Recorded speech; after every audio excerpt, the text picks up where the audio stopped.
not sure that I knew exactly what I wanted in a marriage, but I did know that I wanted someone to meet my needs. It was a very selfish motivation. I also thought a lot about a person who would be a lot like I am. And therefore, I expected of Cynthia sort of a female me. What I really wanted in a marriage was peace and harmony, to know that at night when we went to bed, everyone was in agreement. This was not a part of my experience in growing up. I'd lived with a lot of anger, and I did not want that in our marriage.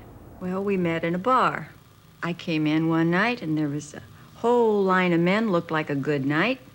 There was a vacant chair next to this young man, and I said, "Hi, anybody sitting here?" He said, "No." Went back to his conversation.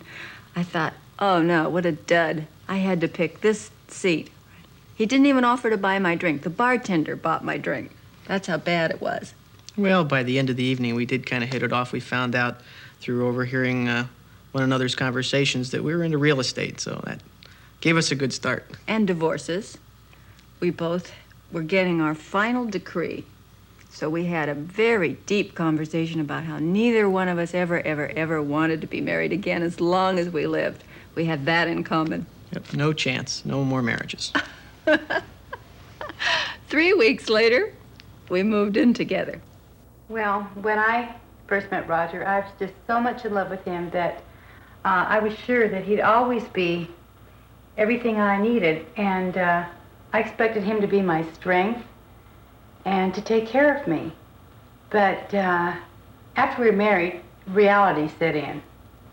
And I think it didn't seem like any time at all before we had 3 kids and a house and bills and everything to take care of. And not only did he not meet my needs, he didn't even understand them. We didn't get along very well at all, even in the first years of our marriage. And we were living out of state then, and I called my mother and asked her if I couldn't come home because we had had a terrible fight. And she refused. She says, "No, you married him. You've got to learn to work it out." So I figured I was stuck with him. You know, the main reason I got married, after I thought, and the only thing I could come up with was sex. Since my children were 10 and 12 at the time, I didn't think I needed to be married to this kid.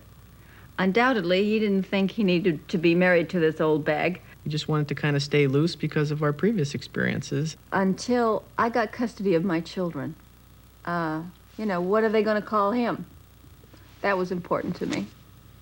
We just decided with the children coming that we'd zip off to Tijuana, Mexico, and get married.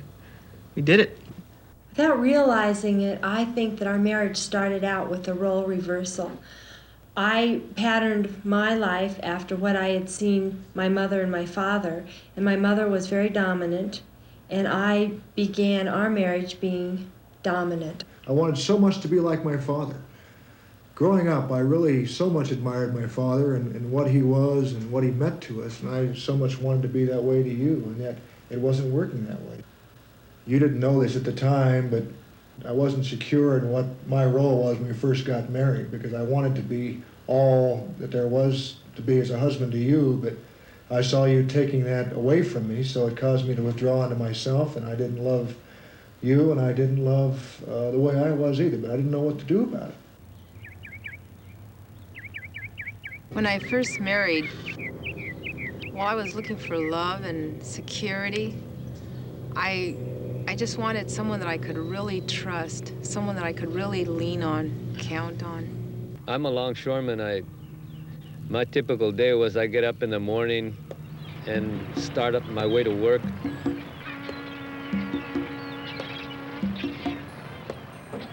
I'd pick up me a couple joints or something to carry me through the day.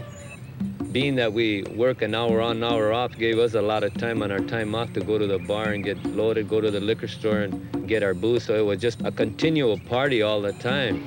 And at 5 o'clock when we'd get off, stop by and get a couple 6-packs of beer, come home. I wouldn't talk to my wife, I wouldn't talk to my kids. I'd just go right straight to the television and wait for the wife to call me to eat supper. I would come home and plop down and rest before dinner and then have a little dinner and watch TV and go to bed. And it only took about a month of this to find out that this wasn't the kind of things that were expected of me as a husband. It was quite a a drastic blow to my ego to think that I couldn't do just what I wanted to do. I was used to going out and drinking and boat racing and tearing up bars, and I certainly wasn't interested in turning kids over and changing their gooey diapers. I wasn't interested in putting them to bed. You know, the only thing I really enjoyed was going out with the guys, playing some cards, maybe chasing around, you know, whatever kind of turned us on. He maybe come home from work and stick around for a while. He'd watch the fights, and then he'd take off. But he'd take off without saying anything. I mean, he'd just like walk out, like he could just do this kind of stuff. When my husband would come home after the day, I didn't look forward to it with great anticipation because I didn't see him after he came home. He would put on his jogging suit and go out and jog 7 miles. Then we'd have a light dinner, and then he would probably spend a couple hours in front of TV watching football games, eating sunflower seeds. He seemed to be off doing what he enjoyed doing, or I was off doing what I enjoyed doing. He enjoyed taking vacations by himself, and it soon became that we both were taking vacations by ourselves. After several years in our marriage, we had grown so far apart, we had no common interests, that the only thing that I really looked forward to was going to parties. He was very antisocial. He didn't enjoy being around people. So often I would have to go by myself, and I'd make up excuses why he wasn't there. After a while, people never even asked because they didn't expect to see him there anyway. I was putting fantastic pressures on Dale. I wanted him to make lots of money so he could buy me lots of things. I recall I took 2 days off in about the first 3 years. And from there, the job that I had was a much better paying job. And then I wanted him to spend time with the children. That was very important for us as a family. And then I wanted him to have this social life with me. I had the macho things to do. I had to go out and earn a living, and I had to make a lot of money. And the way you make a lot of money is you don't spend much time at home. You spend a whole lot of time at work. And after all, the more time I could spend at work, I could get away from everything that I had to take on at home. I didn't want any responsibilities. Why should I have any responsibilities at home? My mother had usually taken care of all my needs before I got married, and afterwards, Ann was there. I mean, after all, that was her responsibility. What he was doing was he was dumping all the responsibility of the home and of the children on me, and I didn't like that at all. He gave me the paycheck, and it was my responsibility to disperse it. And if there wasn't enough, it was on my head. There was nothing around the home that I couldn't do myself. Heavy physical labor, it didn't really matter what it was. I would attempt to do it myself before I would ask my husband to do it, because when I did ask him, it either put him in a bad mood, or he didn't have time, or he just wasn't interested. I wanted him to pay attention to me. I wanted him to care. And when I saw that he didn't, I would get really broken up inside, and I kept all of this inside of me. I desperately wanted to be with him and to have time with him and for him to give me a part of himself. But he felt by giving me a horse, that would pacify me, and that I could go out and I could ride this horse, and then he wouldn't have to give me part of himself. All the attention that I'd enjoyed when we lived together suddenly was turned off. And the frustration was just almost more than I could cope with. 4 years after we were married, we had a little son. And I put all of my energies and all of my hopes and all of my dreams into him. And I loved him with all my heart. And I was excluding my husband during this time without realizing it. It's really frustrating to have a late night conversation, which was the only time he had, when I'm pouring out my heart, telling him all these ways in which I want to relate to him, and have him go sound asleep. The frustration was more than I could bear. More than I could bear. He became a battered husband. I'll never forget some of those instances of being a battered husband and being awakened from some of those times when I just simply fall asleep and while Samantha was bearing her soul to me, and be awakened with some nice ice water and being informed that I was very lucky that it wasn't battery acid. And those were some shocking and frightening times. Coming home to finding my 22 sitting up against the bedroom wall loaded with a shell in the chamber, thinking it was for me, and later finding out that she was so frustrated that it was really for herself. It was an impossibly hard time. Frustration just grew and grew. I first tried to talk to him about it, and that didn't get anywhere. And then that escalated to breaking dishes and throwing things and having screaming temper tantrums. That escalated into suicide attempts. At that time, we were still smoking marijuana all the time. I was taking uppers to get up in the morning, downers to go to sleep at night. Our lives were just a shamble. It was an absolute shamble. When you're down in the trenches fighting the battle and the kids are crying or they're sick and their noses are running, and you come home and your wife's upset and she's tearing on you and everything, you know, the best thing you can do is just take a flight. Just escape, get away, get out, work on some boats, do a little bit of work at the office late at night, and just stay away. I would like to have flown off too, but I had to find a different way of escape. He wasn't meeting my emotional needs, and the kids weren't making me feel satisfied. I hate to think of it even now, but I began to have quite a drinking problem. I could start at the end of the day and just a few drinks, and I didn't feel so badly. I didn't feel quite so empty, and it was sort of like it numbed me. It wasn't as though she just had a drink or two at night. Man, she was ripped by the time I got home. I couldn't believe it. There was many nights that she was so drunk when I got home that I couldn't understand how she could handle the kids and the responsibilities of the house all at the same time. Drinking did become a problem. I don't think Dale ever became an alcoholic, but it was the 2 or 3 martini a day type routine. What I would do, I'd find that by having a martini or two, why, certainly made things a lot more pleasant, and she could kind of say whatever she'd like, and I still just kind of went about what was pleasing to me. Booze was number 1 priority in his life. Number 2 was his friends. Number 3 was his drugs. He turned our kids onto dope, and our kids were stashing drugs in the house. In fact, our girls were growing marijuana in their bedroom. When I shot dope, I shot dope. When I smoked weed, I smoked weed. I didn't mess around. And I discovered that I was like about number 5 or 6 on the list, and I just didn't seem to matter too much to him. Several years after we were married, I became a pastor, and it's amazing how being in the limelight went to my head. I had a lot of big-time things to say in the pulpit, but behind the scenes, I really was lacking. In fact, I wasn't willing to let her be who she was. And I began to smother her with a number of demands and expectations and requirements, which were unfair. There were times when I would strengthen my case with my wife by using the Bible. It's the ultimate clout. I got out of college and I knew I didn't want to be involved in the family business, the brewing business. I wanted to make a name, the name Adolph Coors, the Forest, stand out apart from the brewery. So I began to get involved in investments that I thought for sure at the time would bring me wealth and fame and fortune. When my husband would make investments, he would usually do them against my best judgment. And when they wouldn't succeed, I would always just say, I told you so. I knew they wouldn't work.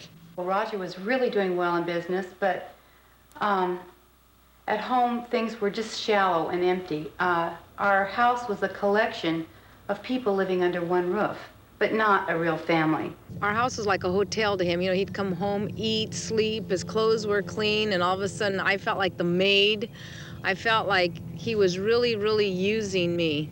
And I told him that he didn't really need me, that I was just there as a fixture. I was there to keep house, take care of the children, but I wasn't really a wife in the sense that I felt the scripture wanted us to be a wife. Pretty soon, I didn't care whether he came home or not. In fact, I started wishing that he wouldn't come home. I used to say to myself, what difference could it possibly make? I mean, he's not like the kind of guy who would come home and help the kids with the homework. He didn't come home and say, oh, let's go over our budget. Budget, what a joke. It appeared that our marriage was good. But between the two of us, there was really nothing there. It was probably the shallowest relationship that ever existed that I know of. I didn't understand at the time, but a woman has to love her mate before she can submit herself physically in any kind of a relationship. And a man is different. He can find sexual satisfaction with any woman. And I was forcing myself upon my wife, and she wasn't responding, and that drove a wedge into our marriage even more. And it became, as far as I was concerned, a very manipulative thing. I used it when I wanted him to do something for me. Yeah, it was either too hot, too cold, too rainy. I've got a headache. Yeah, whatever. Our sex life on a scale of 1 to 10 was really about a 1.1. I felt that it was strictly a physical thing with absolutely no emotional involvement. So did I. We thought that we could find happiness in our marriage if we bought a beautiful summer home overlooking Grand Lake, Colorado. So we purchased this absolutely fantastic mountain cabin. And yet, the more time we spent up there, the bigger and bigger this void became. I knew this wasn't it, but if this wasn't it, what could there possibly be? I was thinking about the times of how the different goals that I set over the past years. And I was thinking how the epitome of this was to have a large home that, with about a 3-wood to the number 1 T, that we could have the Cadillacs, and we could go out and buy the clothes that we wanted, and if we wanted to take a vacation, we could do that. And once I had it, and had it for a few years, that really wasn't the answer. So I thought that maybe it was the marriage. That's it. Jackie really doesn't appreciate all the things that I've done. Now, we never went out, did anything together alone. So it was a real surprise to me that he invited me to go to dinner with him.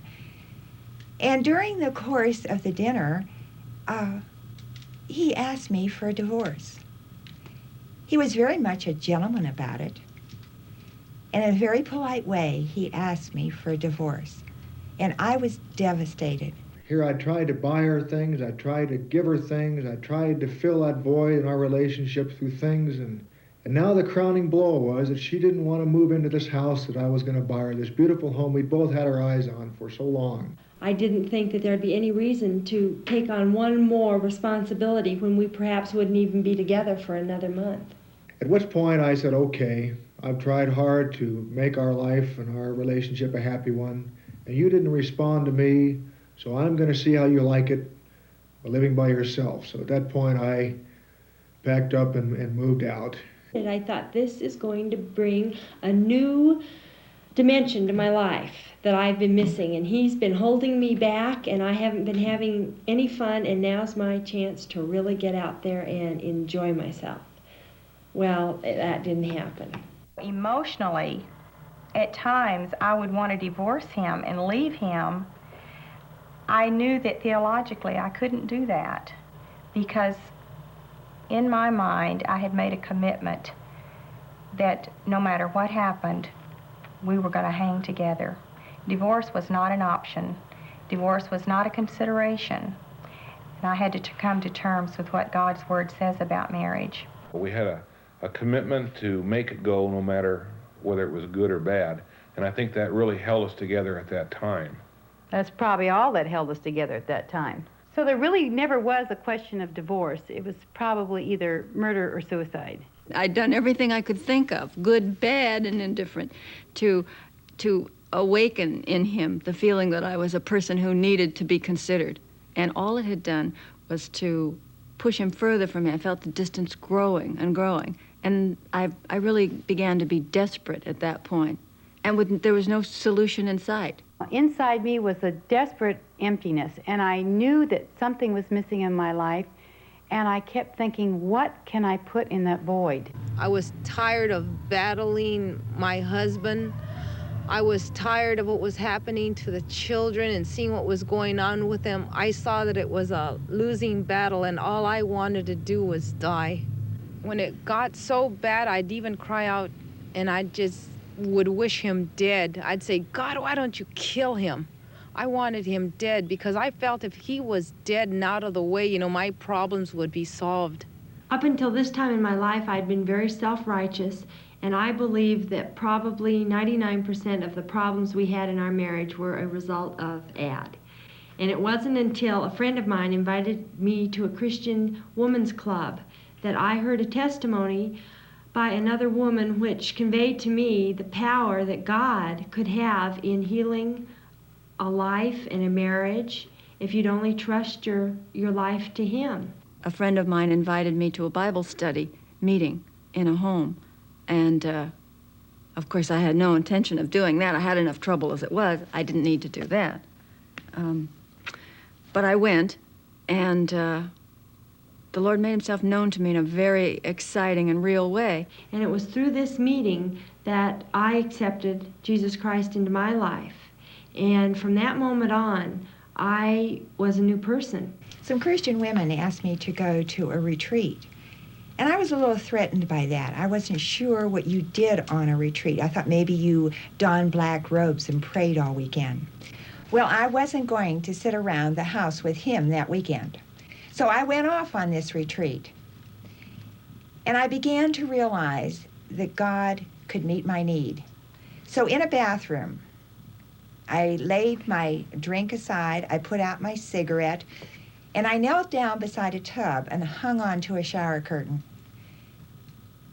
And I asked God to heal my marriage. And I asked Him to forgive me of all my sins and to make me into the woman that He wanted me to be. Boy, I thought she'd really flipped then, doing all her crazy things and trying to take her life, and now she's a Bible thumper. That alienated me so far that I think it was within a month of that I said, you know, just pack up your bags and get out. You know, as soon as you became a Christian, and when you mentioned it to me, I said, well, you know, that's neat for you. You know, that'll give you something to do, but don't bug me about it. I used to love to try to antagonize her and make her mad, and now I wasn't able to do that anymore, and I began to notice a calmness and a sweetness about her character that I really couldn't put my finger on. So she held it in for, 2 years, and waited patiently for 2 years, and on a business trip, I met the Lord in Texas. One day we went golfing with this friend of mine, and he and his wife were extremely wealthy, and he was kind of the epitome of what I was shooting for. Money was my God, and so I liked to be around people with money. So after we finished golfing, it was on a Sunday afternoon, he said, you know, Dale, he says, why don't you and Jackie come with us over to this Bible study tonight?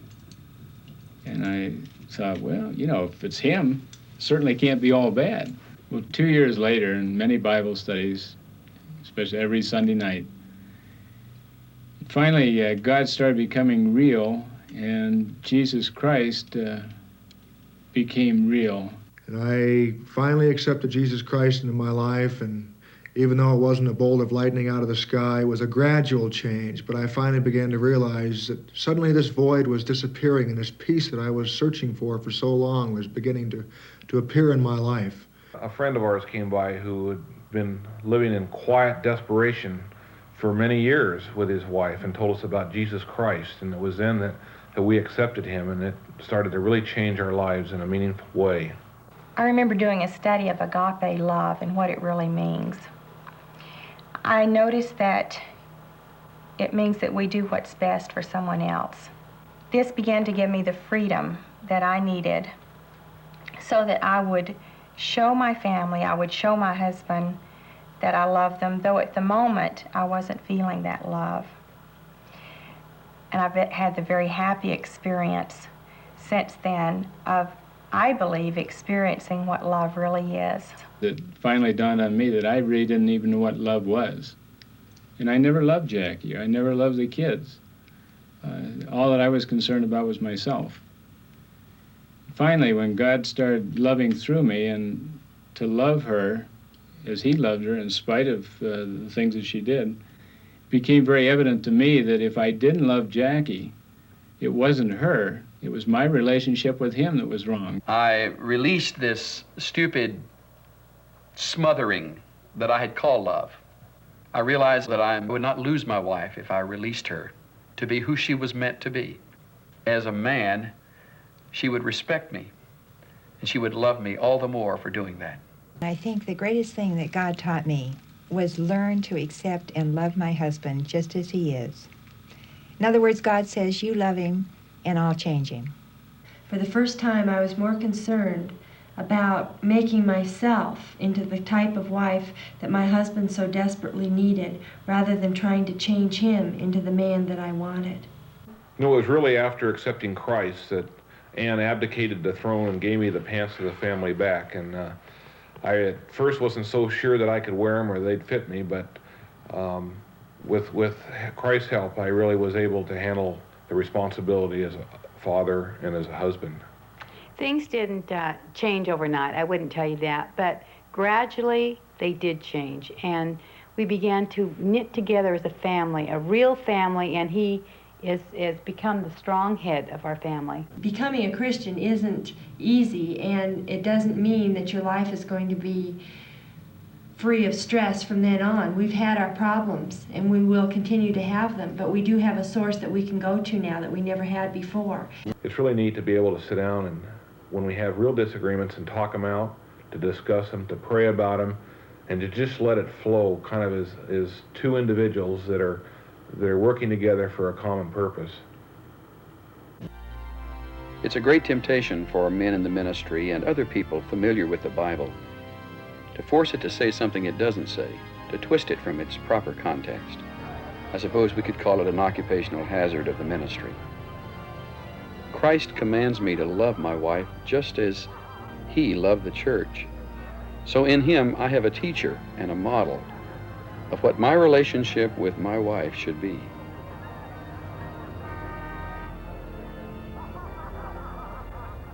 It's amazing how two people are able to really build a facade on their emotional feelings and not let them be known to each other. I think our relationship has come to the point that we're able to show each other our hurts without being threatened. We don't have the feeling that they're going to turn around and use them back on us to get even. As our relationship grew and deepened, became a real thing between two real people, then quite naturally I wanted to express my love to him in a physical way. I think the better you relate emotionally, the better you're going to relate sexually. It took me 8 years to teach him that. I think by being involved in church atmosphere, it really gave us some hope that we weren't the only ones that were, quote, Christians that were having such a difficult time, and that other people had some answers too that they'd found in the Bible and through relationships. So we started looking around at the Christian couples that we admired, that seemed to have it together as our pattern. When I first felt the true responsibility of being the head of the household, and the true responsibility that I had as a husband with my wife in submission to me, it was almost overpowering. And it was probably the scariest thing that I ever accepted. But it was something that she freely gave to me, and it was an area of responsibility that I had only myself to blame if I failed. For 20-some years, I couldn't figure out why we were even living together. And now as I see Jackie's gifts and the way that he created her, that they work hand in hand with the gifts that he's given me. I enjoy being with Jackie. I enjoy walking. I enjoy golfing. I enjoy our sex life. It's something that should have been 20 years ago. He makes me feel like a woman. He tells me he loves me, and that is very comforting for a wife to know. She needs to hear that.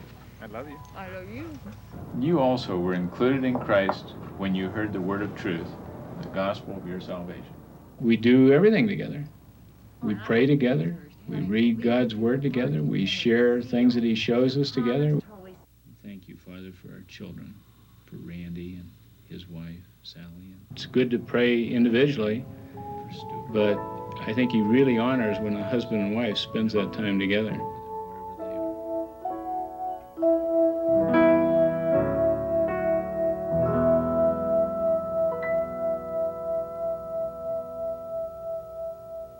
He really knows how to write terrific love letters. When he's gone and I receive one of these, it really boosts my morale, helps me keep going. And it makes me feel like I'm really a part of what he's doing, wherever he may be. The best thing you can give your children is a good marriage. I don't think there's anything that makes a child feel more secure than to see mom and dad really in love and really expressing it. Something that we've found to be absolutely necessary in a happy marriage is time alone. This is time away from the children. Our relationship is more important than anything else, because if we don't have that together, we don't have a ministry.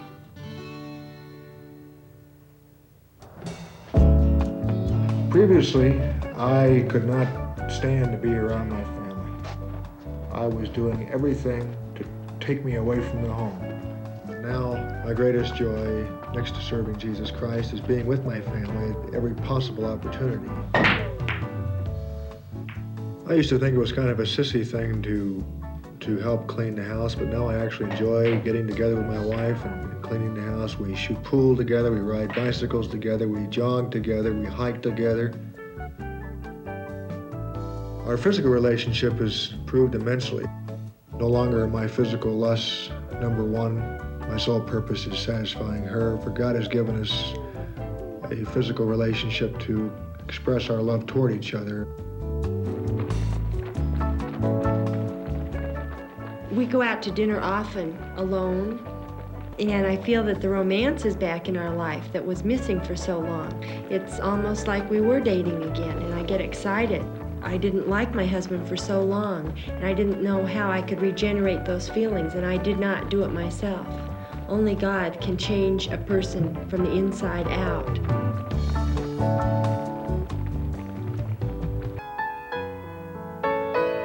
All of the things that used to fill so much time, the dope smoking and taking pills and the status symbols and the parties are not necessary anymore. As a matter of fact, those things are kind of downers when you compare it with the excitement of knowing the Lord and growing in the Lord, which is what we're doing together. And sharing the time together to relate to one another and relate to the Lord and how He is working in our lives and in our business.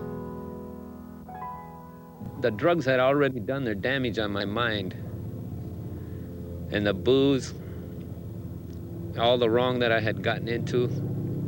I seen my family falling apart before my face. My wife was dying before me.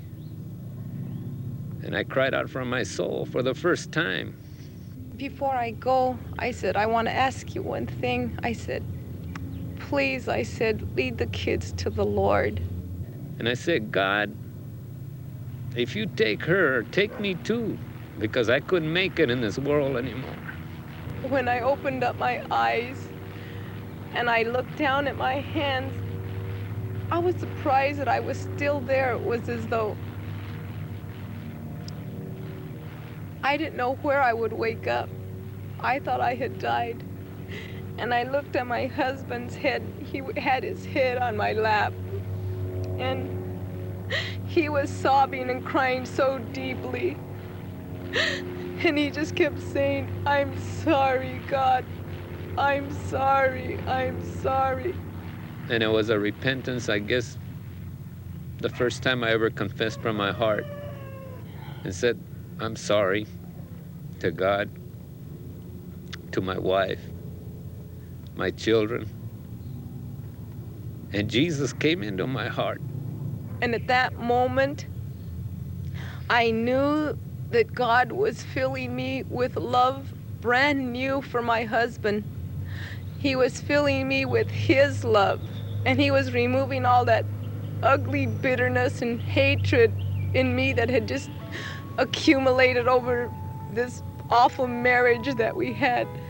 And I knew He was giving us a brand new marriage. He was doing something holy and new. We didn't deserve any of it, but He was doing it. Like the